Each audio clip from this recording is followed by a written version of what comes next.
Hola, ¿qué tal? Soy el padre Mauricio Urrea Carrillo de la diócesis de Nogales. Saludo a todas las integrantes del Ordo Virginum de México y de otros lugares que estén tomando parte de este Congreso 17, Congreso Nacional. Se me ha pedido participar y lo hago con todo gusto con la charla en torno a la mistagogia que contiene el rito de consagración, muy especialmente aquella oración con la que cada una de ustedes en su momento fue consagrada al Señor. Es una oración que, como ustedes saben, es muy antigua y por antigua cuenta con muchos elementos susceptibles de ser profundizados. Y ese es el sentido de esta charla, el propósito que tiene, de manera que vivan a lo largo de su vida esos misterios en su trabajo diario, allí donde el Señor las plantó. Todo puede comenzarse con la invitación, con la exhortación que el señor obispo que las haya consagrado, o arzobispo, hace al pueblo de Dios cuando va a iniciar lo que se conoce como oración o súplica litánica. Allí dijo el obispo: hermanos, ahora oremos al Padre, para que por Jesucristo su Hijo y con la intercesión de la Santísima Virgen y de todos los santos, le sea a esta hermana nuestra dado el Espíritu Santo con la plenitud de sus dones. Ahí está, en síntesis, todo lo que se pidió para ustedes. Esa es solamente la exhortación para comenzar la súplica litánica que tanto la Virgen como los asistentes desarrollan de rodillas, en donde el lugar o la costumbre así lo requiera o lo pida, pues la persona puede también postrarse.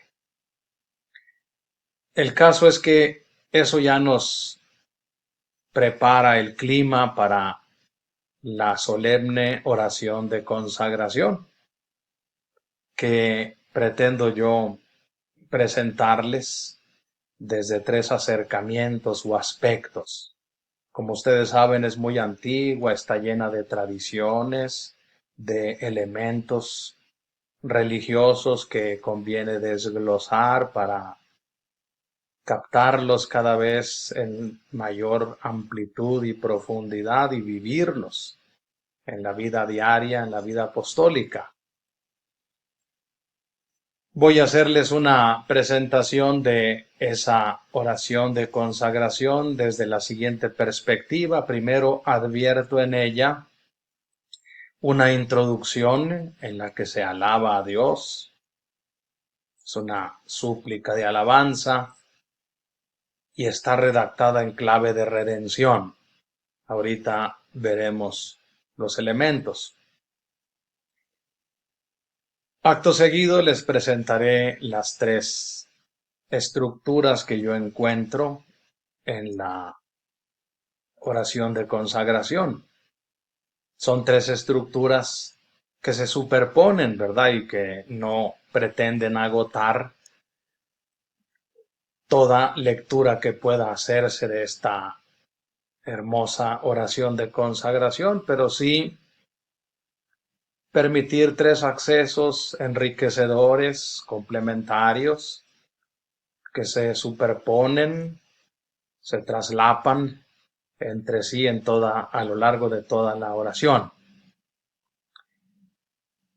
El primer acercamiento o estructura que yo encuentro es una estructura de súplica y de consagración. Se le suplica a Dios por la persona que va a ser consagrada virgen y se le consagra. La segunda estructura que yo encuentro en el texto, y es la que vertebra todas las palabras y todos los contenidos, es una estructura naturalmente trinitaria, como debe de ser toda oración cristiana. Y en tercer lugar, les presentaré la estructura esponsal oblativa que yo encuentro en esta oración. Vamos pues a pasar, aquí mismo les suministro el texto para que me vayan ustedes siguiendo, de forma que vayamos captando el sentido de lo que les quiero compartir. Aquí tienen ustedes en los diversos colores que les he editado los tres aspectos de esta plegaria, de esta solemne oración de consagración. Primero, como les decía, se inicia con esta alabanza en clave de redención que yo les he puesto aquí en color azul.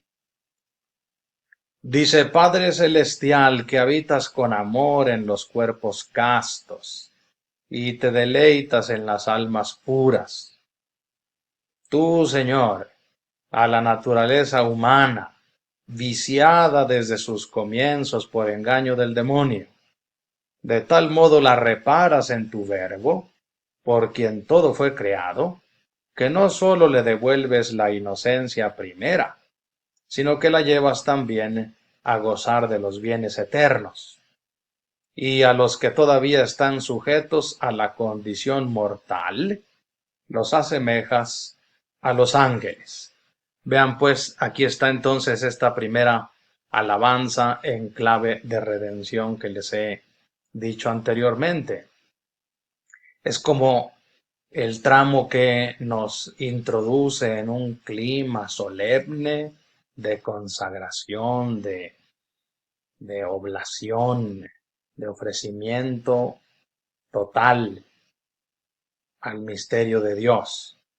Y les decía que esta hermosa introducción de la oración de consagración está, por así decirlo, redactada en clave de redención. Esa palabra que tiene un peso específico en el cristianismo, que implica la transformación por obra del poder infinito de Dios de un orden que se había desvirtuado, desordenado justamente, el orden de la creación.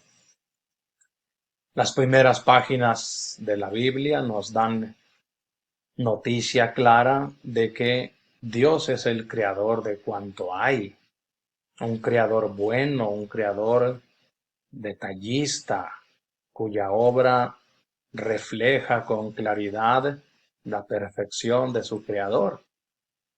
Y esa gradación que conocemos en los relatos de la creación, pues van indicándonos el perfeccionamiento continuo que va como por elevación recibiendo su obra.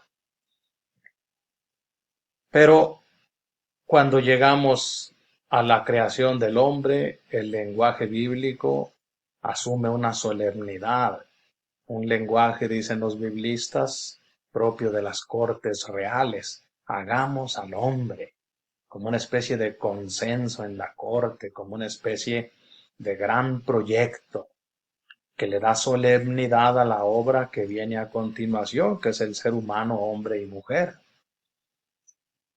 Hagámoslo a nuestra imagen y semejanza. Y ya viene la conclusión: así los hizo el Señor, varón y hembra los creó. Y vio Dios que todo cuanto había hecho era muy bueno. Ahí está entonces el sello claro de que la creación tiene mano divina, como lo dice toda la revelación, todos los salmos e himnos que todos proclamamos en el salterio cristiano. Pues sabemos que ese orden se desordenó por instigación del maligno, del demonio, nos dice luego al comienzo en el capítulo 2, el libro de la sabiduría. Y esto aparece aquí, si se fijan, viene la referencia al Padre Celestial, de quien provino el proyecto de darnos vida y de darnos una vida personal semejante a la de Él. Y esa naturaleza humana, como dice allí en el texto, quedó viciada desde sus comienzos. Y aquí está el libro de la sabiduría: por engaño, por instigación del demonio, ¿verdad? Pues esa naturaleza humana, castigada, ¿verdad?, por sus propias, por las propias consecuencias de su decisión libre, quedó reparada por el Verbo, lo que sigue a continuación, por quien todo fue creado. Y no solo le devuelves la inocencia primera, vean qué importante aquí aquella nueva creación de la que le hablaba San Pablo a los Corintios, que queda manifiesta en el bautismo y en la consecuente vida cristiana de la persona. Y no solo pues para su transcurso terrenal, sino que también la llevas a gozar de los bienes eternos. Esta redención que quedó injertada en la historia se prolonga hasta la eternidad.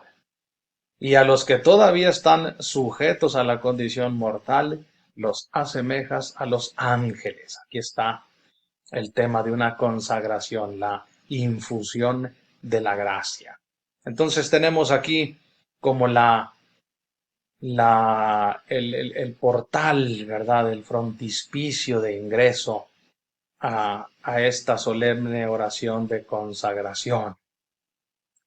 Voy a presentarles ahora en este mismo texto lo que yo les denomino ahora la estructura suplicante y consecratoria.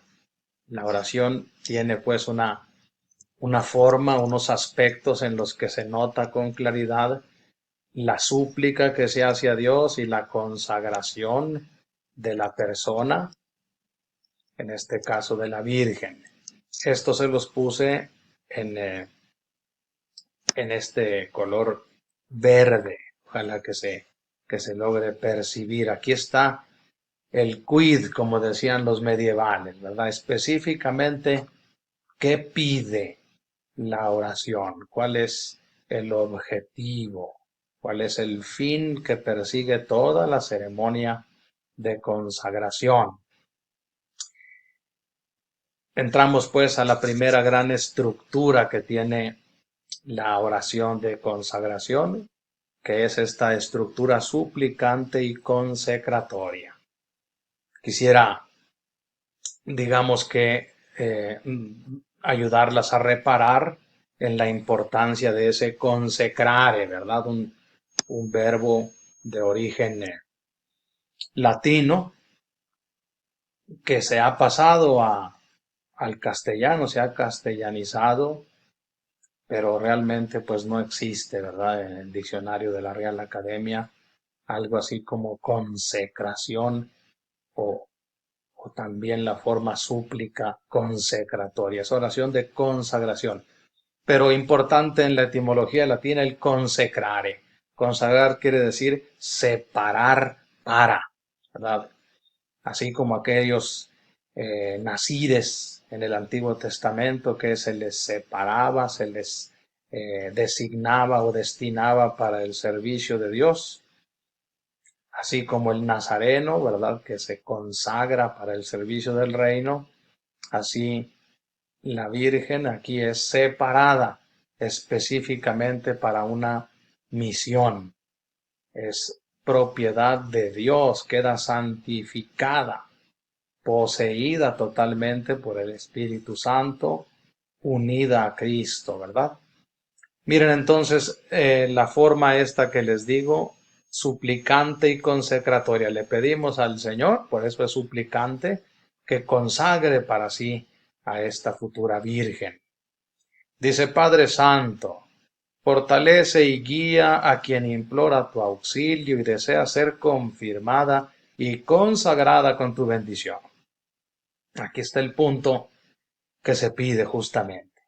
De manera pues que el antiguo adversario, que tiende insidias tanto más sutiles cuanto más elevados son los propósitos, que no empañe el brillo de la perfecta continencia por algún descuido de su corazón, para que permaneciendo siempre fiel a Cristo, su esposo, aquí viene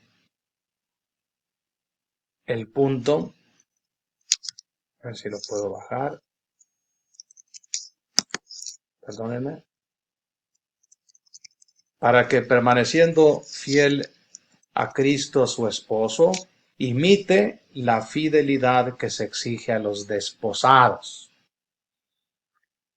Y aquí viene el desarrollo, ¿verdad?, de la súplica. Señor, dice que tenga por la gracia del Espíritu Santo modestia prudente. Vean lo que se va pidiendo. La modestia es una virtud rectora de las virtudes del gusto, del apetito, de la necesidad de la persona, de su cuerpo, ¿verdad?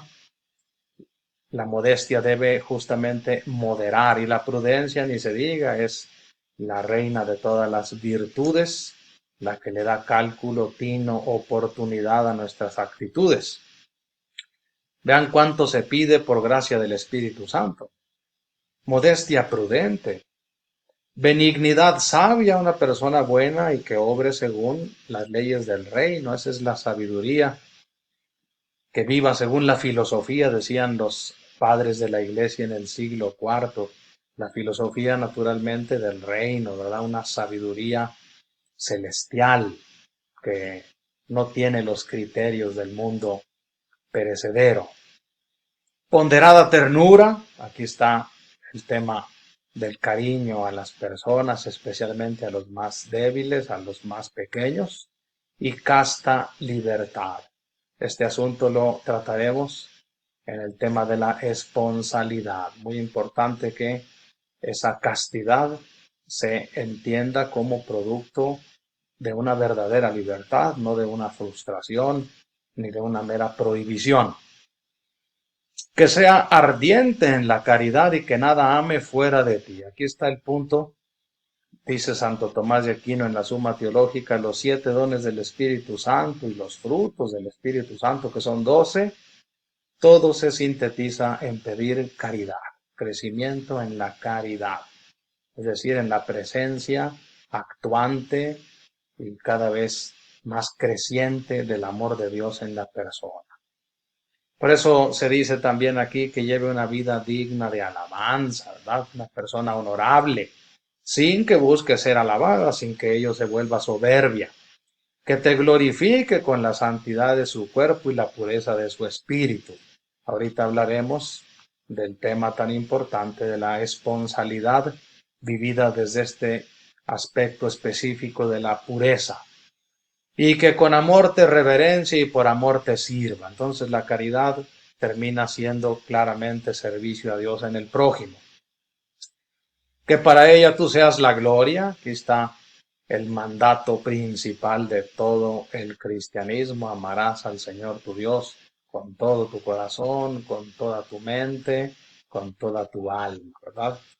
Que para ella tú seas la gloria, tú el gozo, tú el anhelo, tú el consuelo en la tristeza, tú el consejo en la duda, tú la ayuda en la debilidad, tú la paciencia en la tribulación, tú la abundancia en la pobreza, tú el alimento en el ayuno, tú la medicina en la enfermedad. Y hacia el final dice que todo lo tenga en ti a quien ha elegido por encima de todas las cosas. Ahí está esa tendencia del alma humana a llenarse de Dios y a no verse satisfecha más que por la presencia efectiva y real de Dios en el santuario interior de su alma. Aquí se encuentra la verdadera felicidad en este asunto que se le está pidiendo a Dios para la futura Virgen consagrada. La felicidad en el cristianismo, que tiene un nombre muy específico, bienaventuranza, y que se prolonga como beatitud en la eternidad, no es sino la realización del deseo más profundo de la persona, hombre y mujer. El deseo más profundo es ver a Dios, estar con Él, llenarse de Él. Lo dice el Salmo 41, comparando ese deseo con el terrible sentimiento de la sed. Mi alma tiene sed del Dios vivo. ¿Cuándo entraré a gozar, a ver el rostro de Dios? Como busca la sierva corrientes de agua, así mi alma te busca a ti, Dios mío. Una situación antropológica, una situación humana que vive toda persona, acaso incluso sin darse cuenta. Esa aspiración a unirse a Dios, ya desde este mundo. Aspiración que de manera hermosa y sencilla se consuma en la fila de los comulgantes en la misa. De allí el nombre profundo de comunión, ¿verdad? Una común unión. El Creador viene al encuentro de su criatura que tanto le necesita. Pues aquí está lo que se pide en este primer acercamiento a la oración de consagración, que se llene, que se satisfaga durante la vida y desde ya el deseo de Dios que tiene la persona, y ese deseo la ha llevado a consagrársele a Dios en cuerpo y alma. Aquella situación que también San Pablo describió: mientras vivimos en esta carne mortal, vivimos como desterrados lejos de ti, Señor. Situación que también San Agustín nos narra ahí al inicio de sus confesiones, ¿no? Aquel buscar a Dios, ¿verdad? Hasta, dice, nos hiciste, Señor, para ti, y nuestro espíritu anda inquieto hasta que descanse en ti. Donec requiescat in te, hasta que descanse en ti. Pues aquí está lo que se pide para la futura Virgen. Este es el primer acercamiento que les presento, la estructura suplicante y consecratoria. Continuando con la segunda estructura que encuentro y que les planteo para su reflexión en la oración de consagración, está el aspecto trinitario, que, como les decía al inicio, le da vertebración, le da unidad, le da solidez a toda la estructura. El Dios uno y trino, el misterio de misterios en el cristianismo.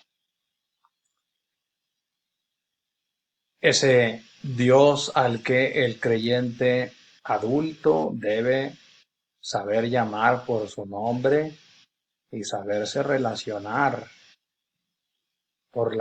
con cada una de las personas designadas en ese nombre, siempre teniendo presente la unidad del único Dios. Todo se lo pedimos al Padre, de quien todo procede. Él es el no engendrado, el agenésico, decían los griegos, el principio sin principio. De él proviene todo. Al Padre nadie le ha visto jamás, nos dijo nuestro Señor Jesucristo, pero sí que podemos saber quién es al mirar la forma humana de Cristo, del Verbo eterno de Dios, al considerar detalladamente la forma en la que nos trató nuestro Señor Jesucristo. De manera pues que al Padre le sean dadas todas las glorias en la oración cristiana, en los sacramentos, muy especialmente en la doxología que está en el corazón de la misa. Por Cristo, con Él y en Él, a ti, Dios Padre omnipotente, todo honor y toda gloria por los siglos de los siglos, en la unidad del Espíritu Santo. De manera que le pongo en cursiva las personas de la Trinidad, que aparece inmediatamente el destinatario principal de la solemne oración de consagración, el Padre Celestial. Aquí está el gran mediador, el Verbo, que ha reparado la creación caída. Y vuelve a aparecer aquí abajo de nuevo el Padre Santo. Aquí aparece de nuevo tu Hijo. Aquí aparece la unidad de Dios. Tú, Señor, si no enciendes esta llama, ¿verdad? En tu hija. Esa llama naturalmente es el Espíritu Santo. Ahorita lo veremos. Aquí está el punto fundamental del Espíritu Santo. Derramaste tu gracia en todas las gentes. El amor mismo de Dios, como sabemos, es la tercera persona de la Santísima Trinidad, que consagra, fortifica, eh, diviniza a los creyentes por los méritos de Cristo. Él nos fue enviado por el Padre y el Hijo, de manera que aparecen las tres personas del único Dios cristiano presentes con claridad en la oración. Dice además que, perdónenme, a una multitud innumerable como las estrellas concediste a tus hijos, que no nacen de la sangre ni de la voluntad de la carne, prólogo del Evangelio de San Juan, sino de tu Espíritu. Ahí está la presencia originante del Espíritu Santo en la iglesia, ¿verdad? Y ya viene todo lo que hace el Espíritu Santo, que es consagrar a Dios a las personas que así lo quieran libremente. Miren cómo aparece aquí de nuevo. La virginidad ha reconocido a su autor. Aquí naturalmente es el Hijo Eterno de Dios, que supo ser célibe para el reino de los cielos. Aquí está claramente dicho que se ha entregado a Cristo. Aquí hay una alusión clara a la Virgen Santísima que no puede faltar en la plegaria cristiana. De nuevo aparece el destinatario de la oración, Padre Santo. Aquí aparece de nuevo nuestro Señor Jesucristo, que es el mediador entre Dios y los hombres, y que aparece en la oración también como esposo, ¿verdad? Y los dones que se piden para la Virgen consagrada los va a dar naturalmente el Espíritu Santo.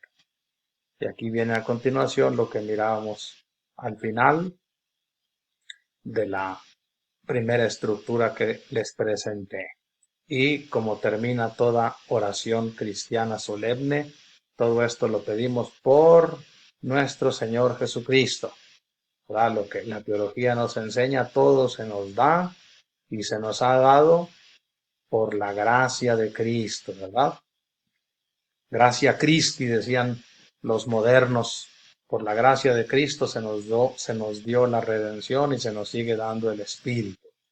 Por tu Hijo, que vive y reina contigo en la unidad del Espíritu Santo y es Dios por los siglos de los siglos. Amén.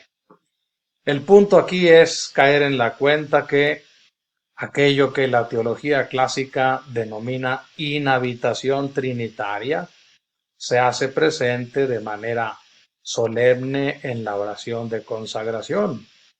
La Virgen consagrada va a quedar inhabitada por la Trinidad, con esta presencia activa, operante de la que hemos venido hablando, unida eternamente al Padre Celestial por el Esposo, nuestro Señor Jesucristo. Y todo ello realizado en el clima de amor que produce en nosotros los creyentes el Espíritu Santo. La Santísima Trinidad es la que está en el antes, en el en y en el después de todo lo que hay, en el antes, en y después de la Iglesia. Como se ha dicho, venimos de un abrazo trinitario. La creación se origina de ese abrazo de las tres divinas personas, un abrazo eterno de amor. El amor busca difundirse, el bien trata de compartirse, condividirse, participarse de esa propiedad exclusiva del ser divino, que no es otra cosa más que dar. De allí proviene la creación, porque Dios es bueno, porque de Él no esperamos ni podemos esperar más que pura generosidad, pura bondad, misericordia infinita. Por Él, por el Dios cristiano se origina la creación. De ese abrazo eterno trinitario provenimos. En ese abrazo eterno trinitario persistimos a lo largo de la historia, perduramos. El Padre quiere sostenernos con su potencia infinita en la vida. El Hijo eterno de Dios es nuestro Maestro, nuestro Jefe, nuestro guía, como dice el Evangelio. A Él vamos con nuestra cruz, siguiéndolo, portando Él también su propia cruz. Y todo ello no puede conseguirse si no te va impulsando como a Cristo mismo lo impulsó el Espíritu Santo. Los evangelios nos narran que no solamente fue concebido por obra y gracia del Espíritu, sino que el Espíritu también lo impulsó a irse al desierto y ser tentado por el demonio, a bautizarse, a predicar por toda la comarca de Galilea el reino de Dios, a darnos el Espíritu desde la cruz, de manera que el Espíritu Santo es ese impulso cristiano sin el cual el creyente no puede seguir adelante en su vida, luchando contra el maligno y realizando actos de consagración diaria. Y finalmente, hacia ese abrazo trinitario y eterno, peregrinamos. ¿Qué vamos a encontrarnos en el cielo?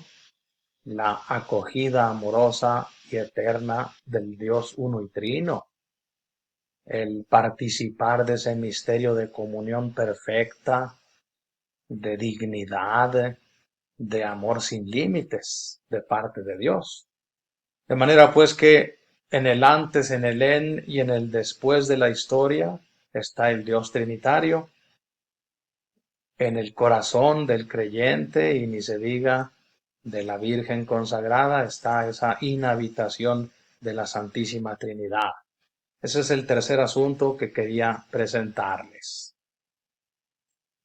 Muy bien, recapitulando, llevamos 3 partes presentadas: la solemne introducción, redactada en clave de redención. Después les presenté como segundo momento la estructura suplicante y consecratoria de la oración de consagración. Como un tercer momento, la estructura trinitaria que le da vertebración a toda la oración. Y finalmente les presentaría esta estructura esponsal oblativa que se encuentra acusada muy claramente en el corazón de la oración de consagración. Se las he querido destacar aquí en color rojo, esta parte de aquí y esta otra parte de acá. ¿Qué entendemos como estructura esponsal oblativa? Propiamente el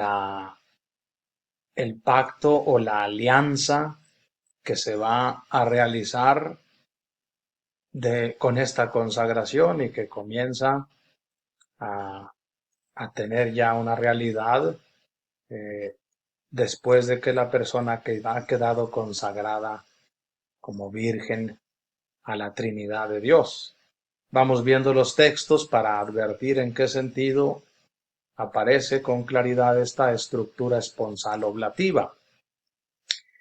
Dice aquí en este primer aspecto, ¿cómo puede el ser humano, rodeado de carne mortal, vencer la ley de la naturaleza, la libertad de sus instintos, la fuerza de la costumbre y los ardores de la juventud? Si tú, Señor, no enciendes esta llama, no alientas este deseo y no le das la fuerza de realizarlo. Aquí está aquella hermosa oración de San Agustín, ¿verdad? Da quod petis et postula quod vis, le dice al Padre Celestial continuamente, dame lo que me pides y pídeme lo que quieras. Me pides consagración total a ti, dámelo, dame esa gracia, esa caridad creciente y activa, operante en mi vida, para que vaya justamente yo venciendo esto que el mundo natural, y ni se diga el mundo de hoy, puede preguntar legítimamente cómo es posible que la debilidad de nuestra carne, eh, esa naturaleza que quedó viciada, que quedó rebajada, damnata, como se decía en la Edad Media, dañada, ¿cómo es posible que pueda, verdad, vencer contra esas tendencias, inclinaciones o deseos? Pues no hay otra respuesta más que por la gracia de Dios. El Señor que nos pide esa entrega total es el que la posibilita, ¿verdad? De forma que la vocación es don y misterio, como se ha dicho. Lo primero es que es don. El Señor la da, el Señor la posibilita, la sostiene. Y es misterio porque nunca vamos a lograr responder del todo como nuestra debilidad, como la instigación astuta del maligno que es tan oportuno y busca de manera clara atacar en el momento vulnerable y en el aspecto más débil de nuestra persona. ¿Cómo es posible que salgamos airosos? Pues aquí está el aspecto esponsal, porque estamos unidos, unidas a Cristo, el esposo, de manera esponsal, un tema que atraviesa toda la Sagrada Escritura. Apenas en el segundo libro del Éxodo aparece ya realizada la alianza que por allá en el capítulo 16 del Génesis Dios hace con Abraham, aquel sacrificio, aquella teofanía que tiene Abraham, en la que pasa un brasero humeante por el medio de las víctimas sacrificadas. Eran ritos muy antiguos que se hacían con la siguiente declaración previa antes de pasar por el medio de las víctimas sacrificadas, los animales que estaban partidos en dos y flanqueaban el camino por el que pasaba el que iba a hacer la alianza. La persona decía que me pase lo que a estos animales si falto a esa alianza. De manera que en aquel sacrificio que hace Abraham a Dios, el primero que pasa es Dios, en la forma de ese brasero humeante que sella una alianza esponsal con Abraham y como por promesa con toda su descendencia, como se lo dice el mismo Dios eterno. Ya en el libro del Éxodo vemos cómo desde el capítulo 19 Moisés obedece a Dios, que le dice que saque al pueblo al desierto, allá donde van a hacer una alianza, un pacto esponsal de copertenencia.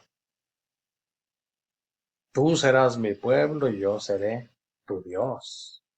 Lo mismo que se dicen los esposos en el momento de su alianza cristiana matrimonial. Pues en esa clave hay que entender a la Virgen consagrada en su relación esponsal, porque la persona no es una persona sin pertenencia a alguien, como lo veíamos en la estructura previa, la persona le pertenece a la Trinidad. está inhabitada por ella y muy especialmente está unida a Cristo esposo.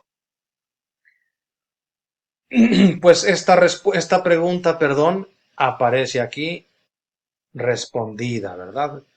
¿Qué va a suceder con la Virgen consagrada?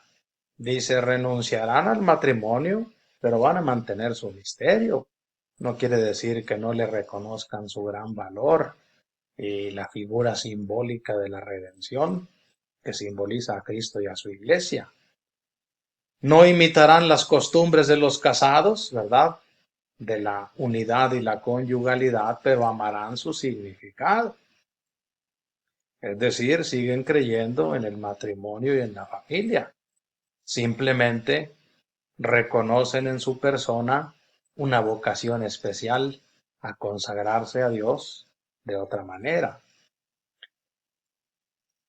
Y dice en el siguiente párrafo, la virginidad, ese estado de la persona humana, muy especialmente de la mujer que se siente profundamente atraída por Dios, ha reconocido a su autor.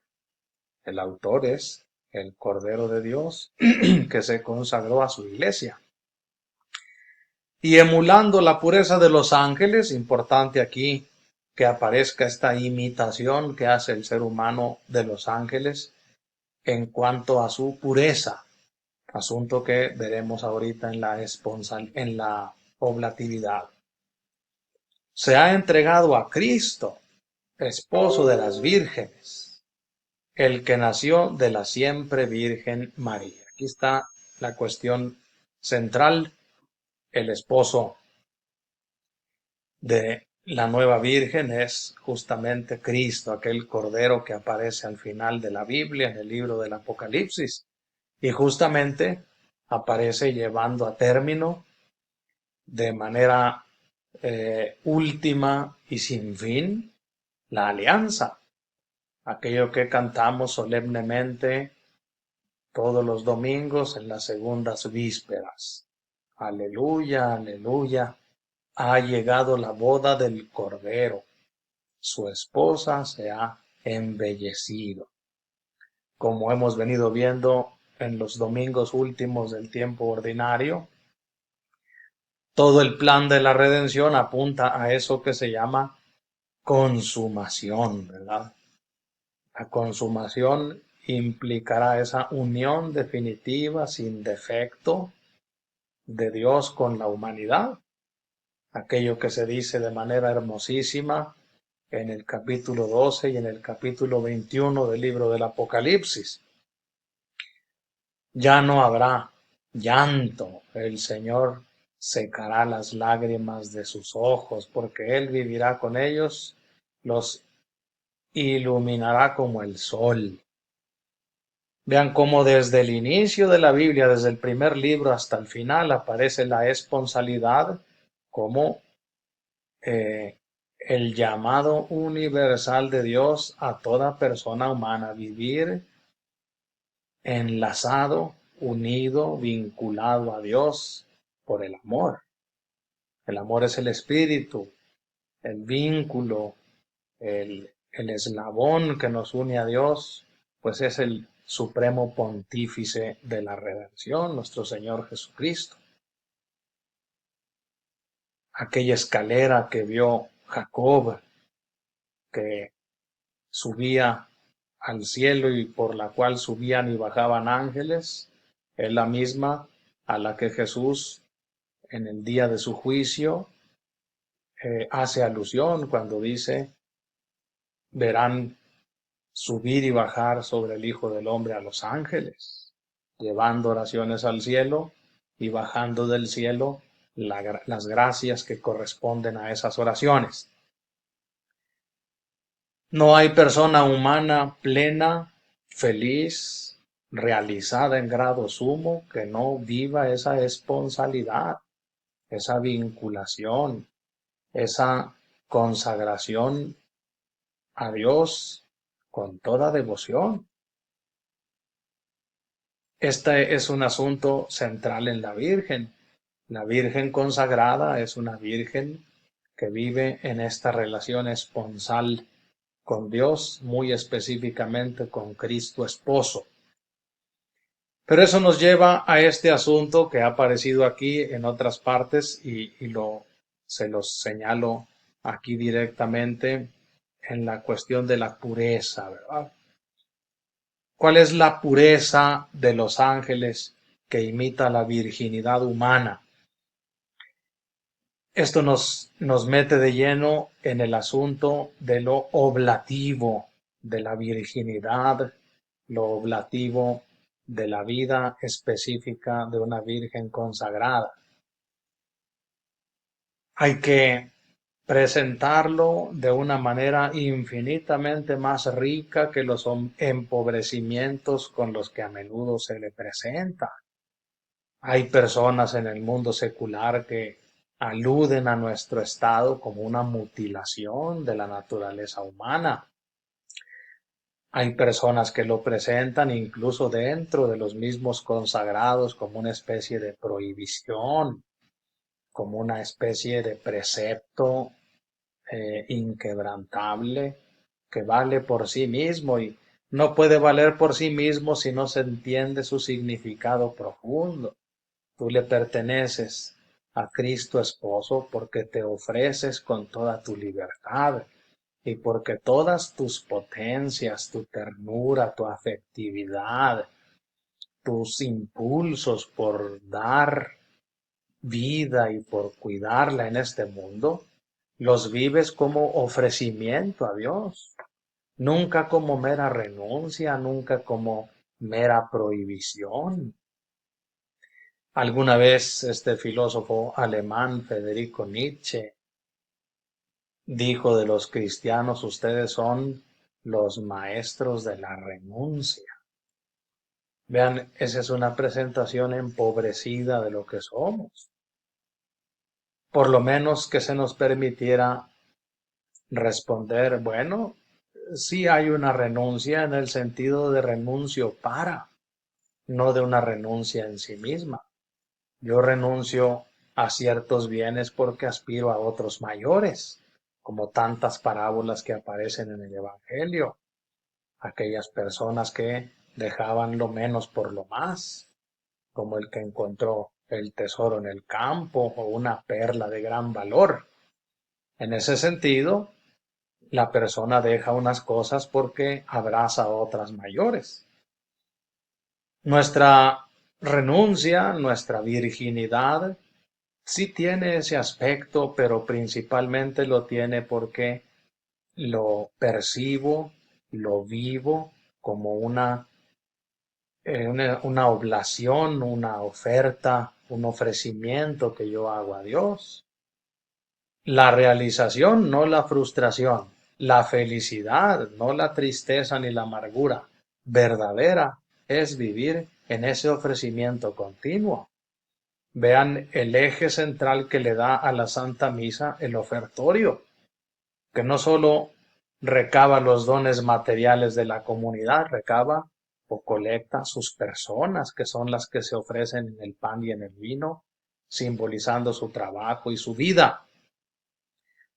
La Virgen consagrada es esposa del Cordero y a ella se le ofrece con alegría, con libertad, en pleno ejercicio de sus dones, de sus talentos, de su apostolado. Que vivamos siempre esta espiritualidad esponsal oblativa como producto justamente de esta consagración virginal. Es pertenencia de Dios, una virgen consagrada. Es santuario de inhabitación de la Santísima Trinidad. Es esposa del Cordero y es esposa activa, que ama al Cordero en sus hermanos los más pequeños. A manera de conclusión, quisiera que pudiéramos interrelacionar estos tres aspectos que contiene la oración solemne de consagración de la Virgen. Primeramente, esta súplica que hacemos todos como iglesia sobre ella, para que sobre ella desciendan los dones del Espíritu, para que sea consecrada, ¿verdad? Separada específicamente para una vocación, para un estado de vida. En segundo lugar, esta aproximación trinitaria sin la cual nada puede entenderse del todo. La Trinidad es el Dios único del cristianismo que sostiene, acompaña, posibilita todo en el creyente. De la Trinidad proviene la vocación y de la Trinidad proviene la ayuda para que esa vocación se realice. Y al final del camino de nuestra jornada cristiana, al final de nuestra peregrinación como creyentes en un momento de tiempo, en un lugar del mundo, estará el Dios cristiano, el Dios uno y trino, que nos ayudó a lo largo de la vida. En el ínter, que se llama historia, tenemos los estados de vida, las vocaciones, las personas viven su estado de vida desde esta relación esponsal de pertenencia exclusiva y excluyente al Cordero. Es exclusiva del Cordero en ese nivel de posesión total, de pertenencia total, y excluye cualquier otro ídolo, cualquier tercero que ahí no entra, más que en la forma del Espíritu Santo, el condilectus, el coamado, decía Ricardo de San Víctor en la Edad Media. El vínculo entre el esposo y la esposa, la nueva Virgen, es el Espíritu Santo. Es el Espíritu el que permite que la Virgen consagrada viva de manera esponsal y muy específicamente de manera oblativa su consagración, como servicio activo, continuo hasta el final de la vida a la Iglesia del Cordero. Espero que estas reflexiones les hayan ayudado a advertir ciertos aspectos. No tienen en modo alguno la intención de ser exhaustivas, solamente señalar algunos puntos que pueden suscitar en cada una de ustedes reflexiones ulteriores. Voy a dejarles unas preguntas para la profundización personal o grupal y les dejo mi oración por ustedes, mi bendición, y también les dejo mi esperanza, la alegría de saber que vamos juntos en esta esponsalidad, en esta consagración a Dios, y de que estamos todos llamados diariamente a renovar el sentido oblativo de nuestra vocación, para que siempre superemos cualquier dificultad desde esa forma en la que Cristo superó incluso la muerte en la cruz, ofreciéndose de manera oblativa al Padre Celestial por todos nosotros. Mucho gusto a todas y esperemos encontrarnos por aquí, por allá en los caminos del Señor.